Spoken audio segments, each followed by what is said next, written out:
Chizhov and Valnerus.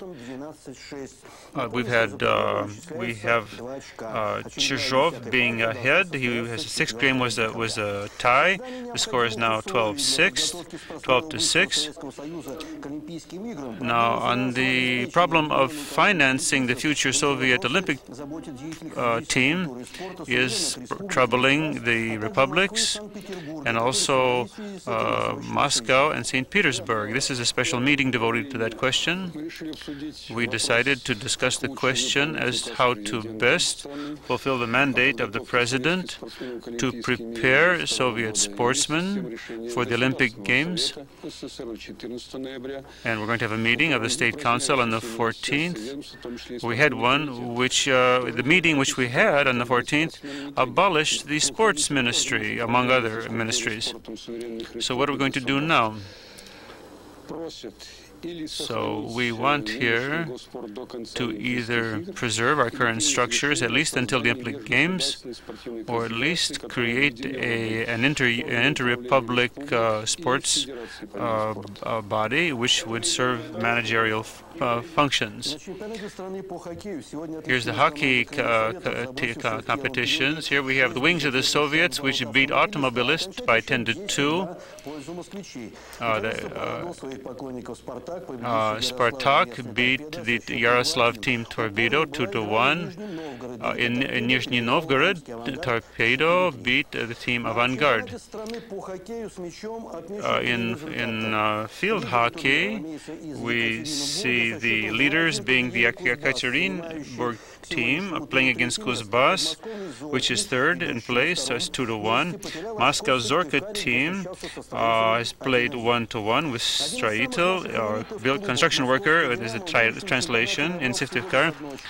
Here we have our Arkhangelsk Vodnik team is playing against Moscow Spartak, and the Vodnik team is evidently more prestigious than the Moscow team, and thus the Vodnik team in Arkhangelsk beat Moscow's Dynamo 8-3.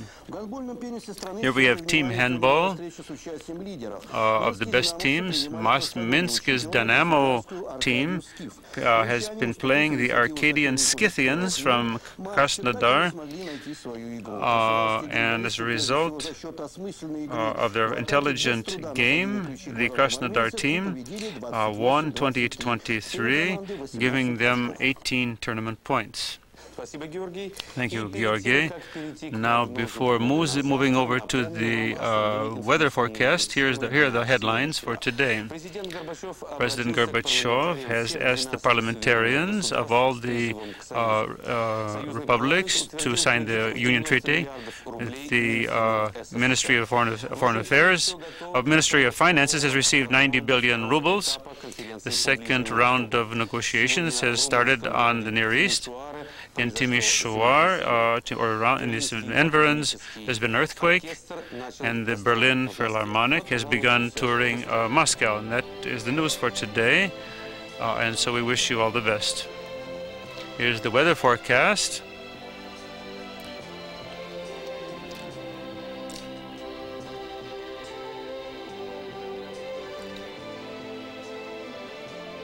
In Belarusia, it's -4 to +1 Celsius.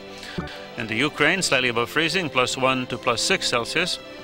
In the central agricultural region of Russia, it's a little bit below freezing, -2 to +3. In the central Russian region, +4, dropping down to a -4. In the Volga-Vyatka region, it's 0 to -5, not getting above freezing in Celsius.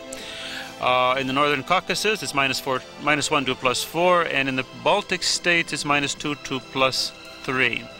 St. Petersburg, it's -1 to +3, slightly below freezing. And in Moscow, the temperature is also below freezing, 0 to -3. This has been simultaneous interpretation by John Glad from the Russian University of Maryland. The Informational Television Agency.